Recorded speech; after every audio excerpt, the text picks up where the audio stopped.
Just in case we weren't already convinced, Merrick Garland today proved why we need to be forever grateful to Mitch McConnell for keeping the sawed-off little twerp off the Supreme Court.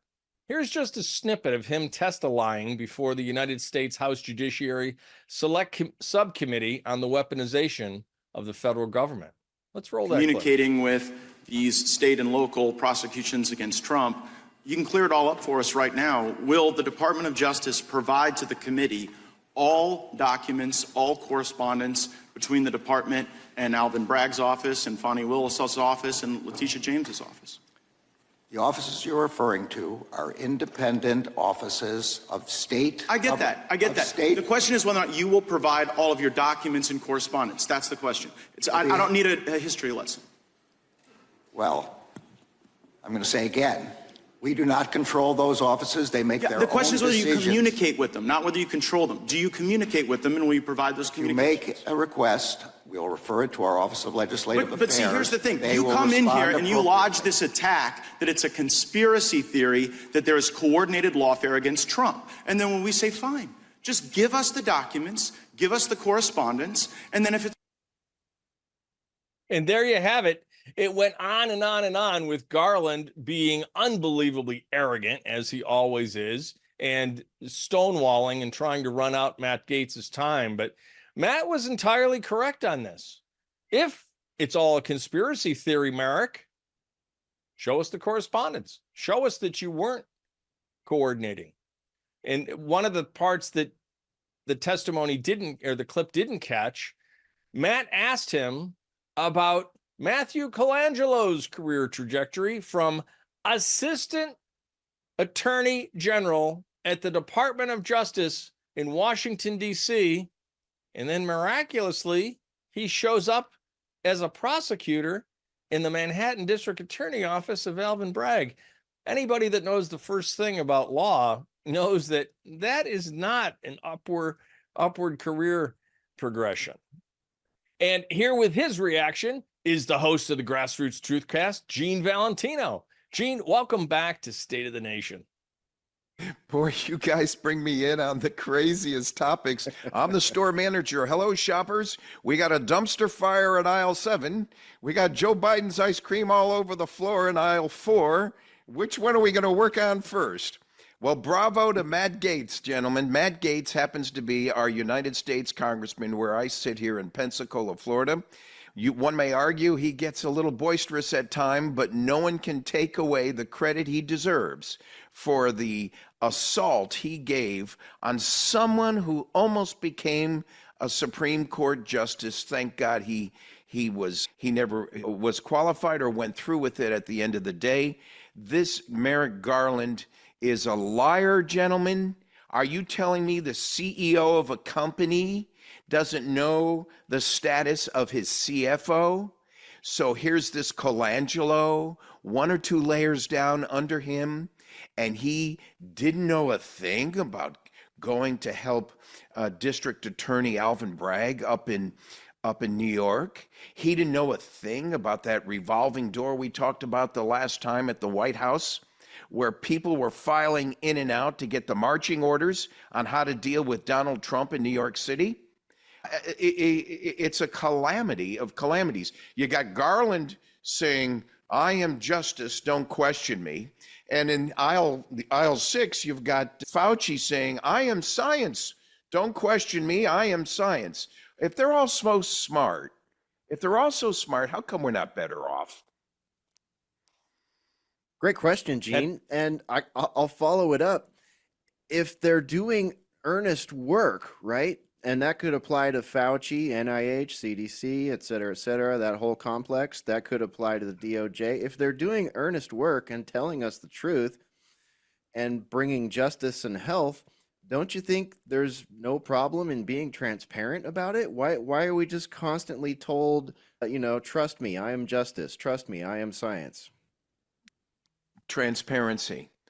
So how many times did Donald Trump use the justice system when he was president to go after his opponents? Transparency.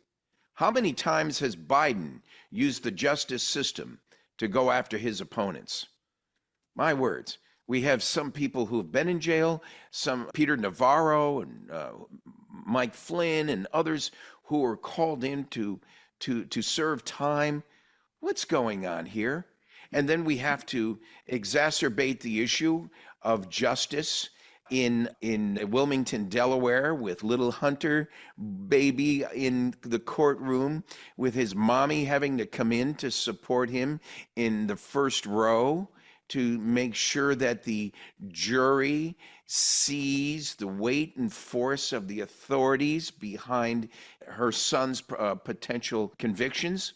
And why is it? Here we have a state of Delaware, population 980,000 people.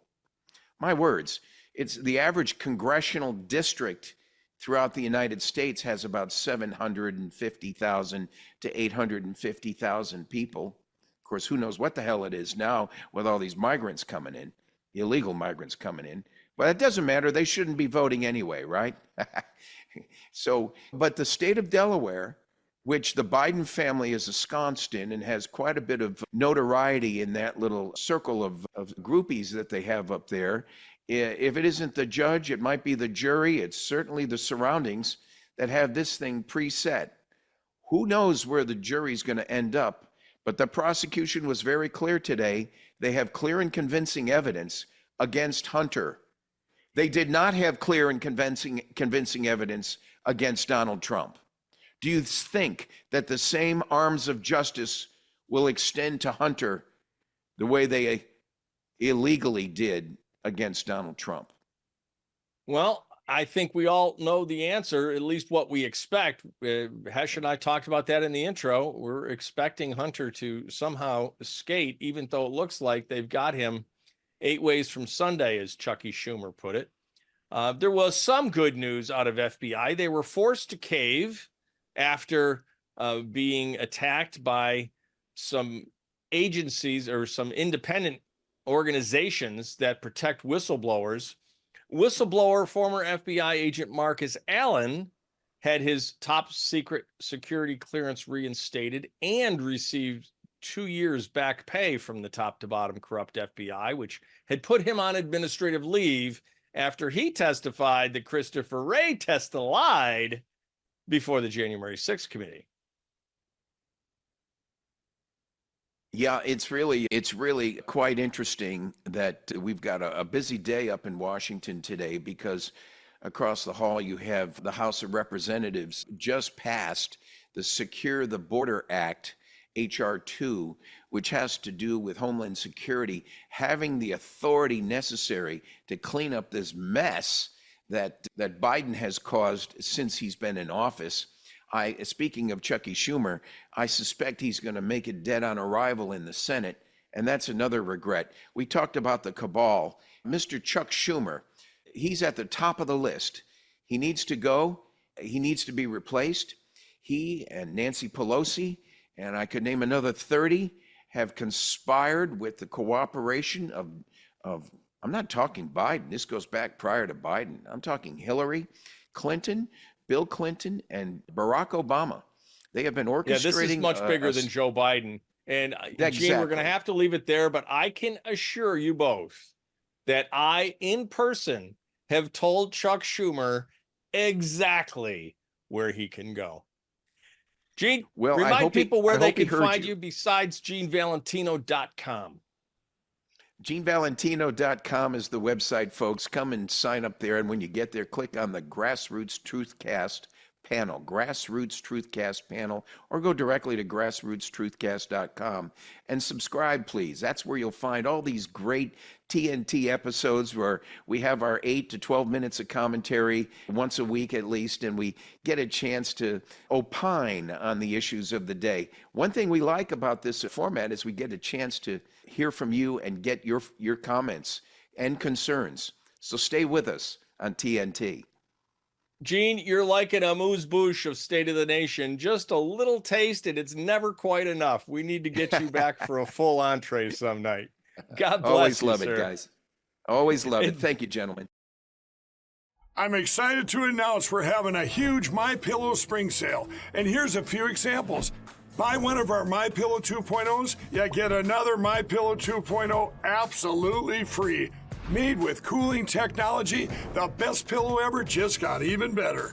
And this just in, 9 brand new colors and styles of our Percale bed sheets. They're made with the finest long staple cotton, and now you can save 50% or more. That's as low as $24.98. And for the first time this year, I'm bringing you our My Slippers and Sandals for as low as $25 a pair. So go to MyPillow.com or call the number on your screen. Use your promo code to get your MyPillow 2.0s. Buy one, get one free. Percale sheets as low as $24.98. My Slippers and Sandals as low as $25 a pair. And for a limited time, when you order $75 or more, your entire order ships absolutely free.